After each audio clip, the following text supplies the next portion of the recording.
আলাইকুম, আমি আবির হাসান। সবাই কেমন আছেন? আমি ভালো আছি। তো আজকে দিনটি শুরু হয়, সকালে ঘুম থেকে উঠলাম। উঠে হালকা একটু পড়ার টেবিলে বসছিলাম, কিন্তু পড়িনি, মোবাইল দেখতেছিলাম।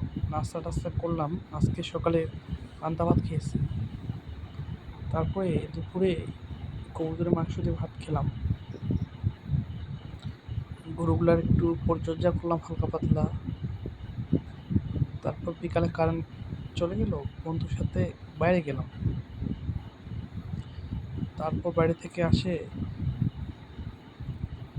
বা আমার এক বড়াব্বু আসছে, বাবুল বড়াব্বু, সে বলল যে মসজিদের টাকাগুলো অনেক দিন আগে হয়ে গেছে, দান বাড়ছে, তোমরা ওখানে টাকাগুলো বের করে হিসাব করো, আর তোমার কাছে যে রাখতে দিয়েছিলাম টাকা, মসজিদের কত টাকা আছে সেগুলো নিয়ে একটা প্রাচীর হবে।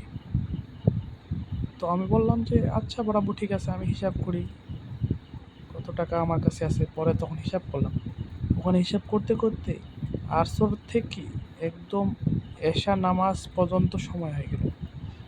সেখানে মাথা ব্যথা একদম, মানে আমার লাভই রনি, আমার একদম মাথা ব্যথা শুরু হয়ে গেছে। পরে বাসায় এসে একটু পড়তে বসি, 5 মিনিট পরে পড়তে পড়তে বসে আব্বু চলে গেল। তারপর দেখি আমার বড় ভাই সবুজ, শাকিল, এরা মাংস টাংস নিয়ে, হাঁসের মাংস দিয়ে আমাদের বাসায় এসে রেডি। দেখি পিকনিক চলতেছে। তো আমার বাসায় আসছে, আমাকে না খেলে কীরকম দেখায়। তো আমি অংশগ্রহণ করলাম, চাঁদা ফি ছিল 200 টাকা। তো অংশগ্রহণ করলাম, খেলাম। সে অবশ্য সবাইকে মাংস দিছে, আমাদেরকে, আমরা সন্তুষ্ট। সকলে মিলে খেয়ে এনজয় করে সবাই বাড়িতে চলে গেল। আমি এখন শুইলাম, কিছুক্ষণ ফোন চালালাম। এই যে মনে পড়লো আমার তো একটা কাজ ছিল, এই যে কাজটা একটু স্পিকিং করার জন্য ক্যামেরার সামনে কিছুক্ষণ বলতে হবে কথা, সেই জন্য আজকে 2 মিনিট প্রায় হয়ে গেল, সেই জন্য আজকে বললাম।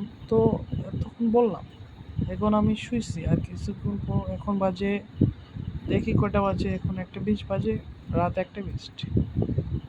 আর কিছুক্ষণ মোবাইল টিপবো, তারপরে ঘুমিয়ে বসবো। সকলে আমার জন্য দোয়া করবেন, সামনে বৃহস্পতিবার আমার পরীক্ষা। সবাই ভালো থাকবেন। আসসালামু আলাইকুম।